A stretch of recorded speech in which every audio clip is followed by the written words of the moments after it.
Il y a effectivement des lourdeurs administratives en libéral qui ne sont pas plus importantes qu'en public. Pour ma part, elles sont déléguées et nécessitent environ 1 heure de réunion par semaine. Eh bien, moi, j'ai une secrétaire. Donc, toutes les deux, on fait la comptabilité journalière, ce qui va très vite. En plus, on a un logiciel de comptabilité. Et nous, on est obligés de se former, mais les jeunes, ils vont connaître ça par cœur.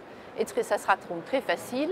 Et pour tout ce qui est très complexe, feuille de paye et charges sociales, où ça bouge tout le temps, là, c'est un comptable qui me fait ça régulièrement, avec des honoraires qui sont donc en rapport avec ce que je lui demande. Et c'est très facile à gérer pour moi.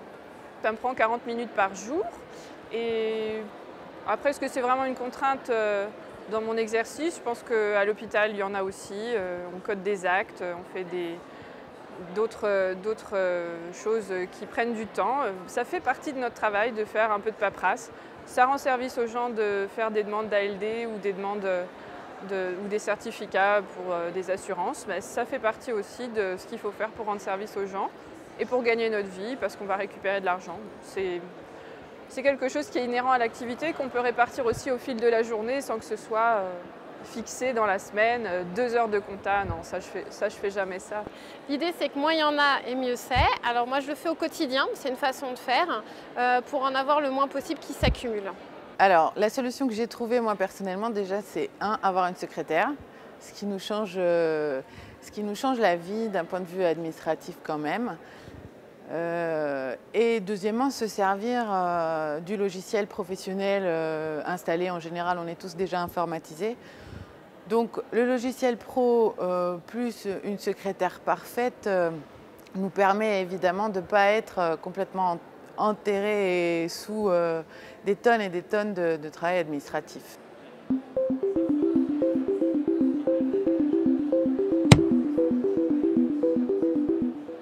Quand on a remplacé ce qu'on veut comme matériel, donc on sait en gros la somme.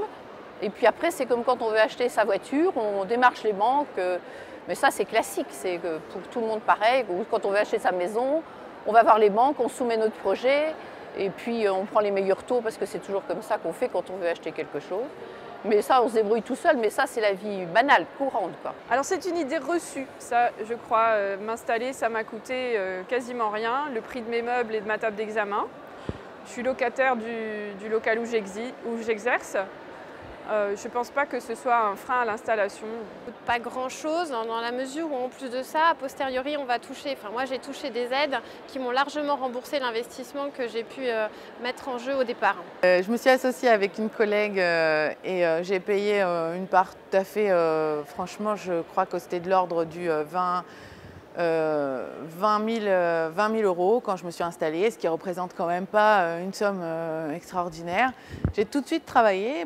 Et du coup, ça s'est tout de suite lissé. Je n'ai pas du tout pris de crédit sur des années pour ce prêt professionnel.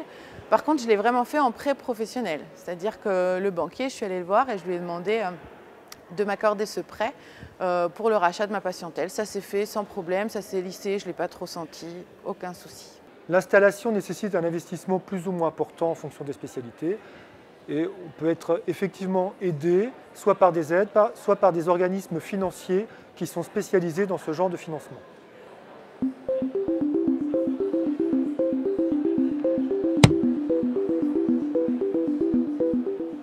Que ce soit en libéral ou à l'hôpital, face à un patient, on est toujours tout seul. Donc ça, c'est une crainte qui n'est pas plus importante en libéral qu'ailleurs. En pratique, on a le réseau qu'on se construit.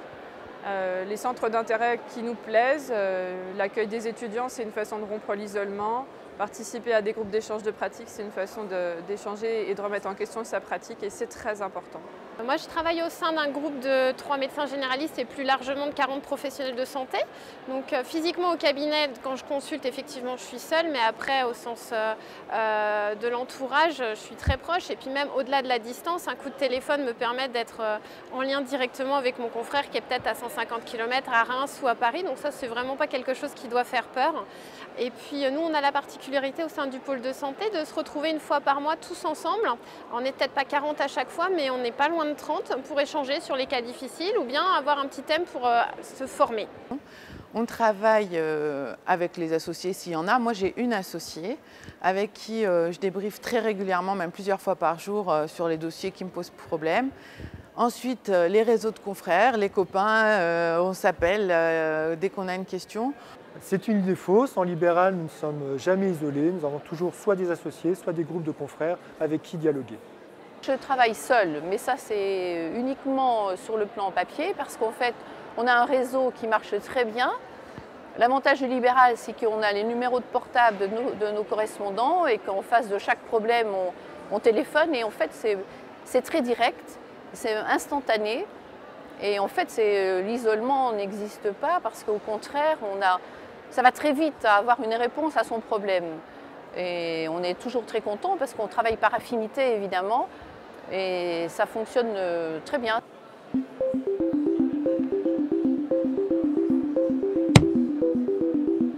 L'emploi du temps, c'est moi qui me le fais. La preuve en est, c'est que quand j'ai besoin d'aménager l'emploi du temps, c'est pas très compliqué. Je préviens mes secrétaires, même la veille pour le lendemain. Et puis, si au lieu de commencer à 8 h, je dois commencer à 10 h parce que telle ou telle chose me l'impose, ça pose pas plus de difficultés que ça. Alors, bien entendu, les fins de journée, on peut avoir un petit battement parce qu'on rajoute un patient en plus. Justement pour ça que j'ai voulu m'installer en libéral très vite après mon internat.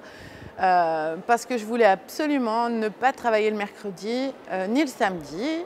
Donc j'ai cette chance, j'ai mis en place dans mon cabinet une consultation assez longue dans la journée, mais uniquement le lundi, mardi, jeudi, vendredi. Donc évidemment, en travaillant que 4 jours dans la semaine, ces jours-là sont vraiment bien travaillés. Donc moi, je peux finir à 20 h ou à 21 h sans que ça me pose de problème. Au contraire, en libéral, on maîtrise son emploi du temps. Dans mon cas particulier, je m'octroie une journée de repos dans la semaine et je travaille environ un peu plus d'une 50aine d'heures. Je me suis toujours débrouillée pour avoir du temps libre parce que j'aime bien ça. Et qu'en tant que femme, vous savez bien qu'on a plein de choses à faire.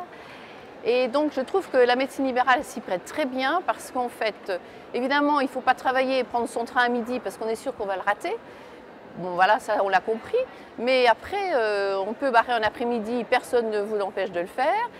Il faut savoir que quand on est au cabinet, on ne maîtrise pas sa journée, ça c'est vrai, mais quand on n'y est pas et qu'on dit à sa secrétaire qu'on ne devra pas travailler tel jour et tel jour, on barre à la carte. Et en plus de ça, c'est évolutif par rapport à sa vie de famille, parce qu'on peut changer, une fois prendre un mercredi, la semaine d'après prendre un samedi, et ça c'est très modulable. Et c'est propre à la médecine libérale. Au contraire, on maîtrise très bien son emploi du temps puisqu'on définit à quelle heure on débute et à quelle heure on termine. Alors après, l'heure de fin est parfois flottante, mais globalement, on peut s'y tenir. Moi, je dépose mes enfants à l'école tous les matins, c'est un choix. Je vais les chercher quand je peux à la sortie de l'école. Si je n'ai pas le choix, je m'arrange pour terminer à l'heure, c'est comme ça. Voilà, c'est assez facile en fait d'organiser à condition d'avoir un petit peu de souplesse quand son emploi du temps extérieur le permet.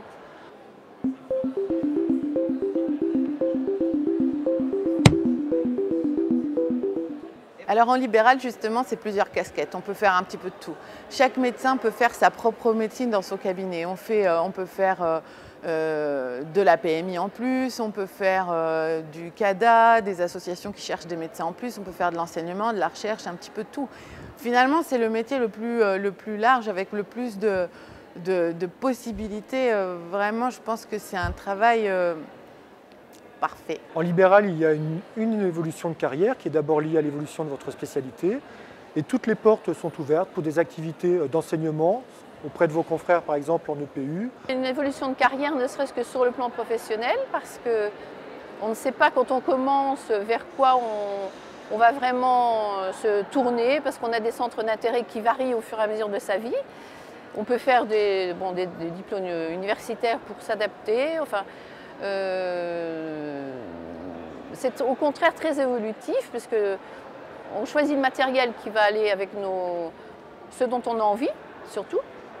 Et donc on n'est pas bloqué dans ses choix de départ, au contraire, parce que la source d'intérêt vient quand même au fur et à mesure de son travail et qu'on peut s'adapter à ces différentes possibilités. En étant un peu créatif et volontaire, on peut changer à tout moment ce qu'on souhaite faire. On peut prendre une journée pour faire autre chose, de la recherche, accueillir des internes en stage, c'est une façon de diversifier, faire une vacation hospitalière ou en PMI par exemple, c'est des options qui sont envisageables à tout âge dans la carrière. Quand on s'encroute un petit peu, on peut toujours changer d'orientation.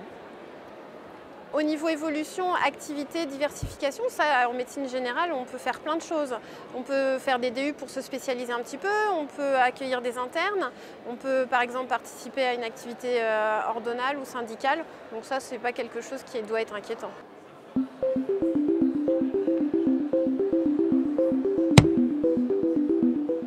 La couverture standard est minime et il faut, dès son installation, prévoir une couverture complémentaire pour d'éventuels arrêts maladie et pour préparer sa retraite. On a une couverture en fonction de ce qu'on veut, c'est-à-dire un petit peu à la carte. C'est-à-dire qu'il va ou prendre en charge les frais de fonctionnement de votre cabinet, ou prendre en charge vos indemnités journalières à partir de 15 jours, à partir de 3 semaines, comme on veut. Il y a quand même des solutions à prévoir et je ne pense pas que ce soit quelque chose à laquelle j'ai réfléchi avant de m'installer en tout cas. Une fois qu'on est dans le bateau, on s'arrange pour qu'il n'y ait pas de conséquences sur sa famille ou sur son activité. Mais il est toujours bon de rencontrer des personnes qui vous conseillent à ce moment-là. Alors le manque de couverture sociale, en fait, il faut en être conscient et puis prévoir les choses. Moi, je m'étais dit qu'à partir du moment où je faisais mon premier jour d'installation, je devais avoir ma prévoyance en me disant mais si jamais je me casse la figure dans les escaliers, qu'est-ce qui se passe? Il faut que je sois couverte. Donc ça se prévoit, on voit avec son assureur, en général on fait plusieurs devis, on en discute, ce sont des gens qui sont des professionnels qui savent très bien ce qu'ils doivent nous proposer pour qu'on soit le mieux couvert possible. Donc voilà ma prévoyance. Après au niveau grossesse, ça se prévoit aussi. On sait qu'il y a des indemnités journalières versées par la CPAM et moi j'avais prévu également certaines choses auprès de ma prévoyance. Et puis au niveau de la retraite, ma comptable m'a proposé un entretien aussi avec un assureur pour pouvoir discuter des solutions qui étaient les plus avantageuses pour moi. Et en conclusion, pour le moment, je cotise à une assurance vie. Comme moi j'ai pris une assurance qui me couvre en cas de maladie. Alors la maternité, il y a quand même la CPAM qui commence à jouer un rôle là-dessus, mais pour ce qui est de la maladie et de la retraite ensuite, c'est une assurance que je paye.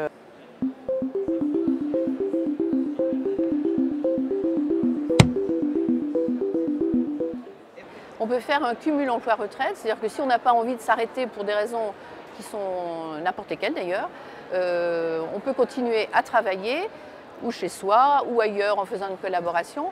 Et c'est-à-dire que c'est une retraite à la carte qui peut être vraiment très agréable. Et ensuite, si mon banquier m'a aidé un petit peu pour l'installation, je pense que c'est lui quand même qui m'aidera le plus pour ma retraite parce qu'il m'a proposé des solutions et des placements pour compléter les revenus à la retraite. J'avoue que c'est encore quelque chose d'assez éloigné et que j'ai toute une carrière pour cotiser. Je ne m'inquiète pas trop. Il y a juste par rapport aux revenus qu'on a actuellement vraiment une grosse différence. Et donc après, c'est à nous d'anticiper ça et de cotiser avec différents organismes, en l'occurrence l'assurance vie ou une cotisation auprès d'un organisme particulier.